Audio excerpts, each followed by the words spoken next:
सबैलाई नमस्ते मेरो तर्फबाट सकिएको उपस्थितिबाट घोषणा गर्दैछु। भाइ बहिनी यहाँ विदाय सफल पार्नको लागि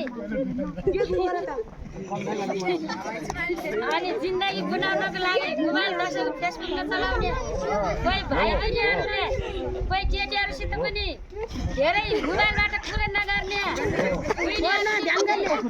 कसैसित आफ्नो भविष्य बनाउनको लागि अनि जागिर खानको लागि कसैसित पनि फेसबुक नचलाउने कुरा नगर्ने गर्नु आफ्नो जिन्दगी सफल पार्नु अनि यही बुझ्नको लागि हामी सबै आएका हाम्रो कर्मचारीहरूलाई पनि यस्तै गरी आउँदै रहनु होला, हामीलाई केही कुरा सिकाउँदै रहनु होला, केही कुरा यहाँ आएर केही हाम्रा विद्यालयमा कुनै कुरा सिकाउँदै रहनु होला, केही कुरा गर्दै रहनु होला भन्दै म सबैलाई यही कार्यक्रमबाट म बिदा हुन्छु। सबैलाई नमस्ते।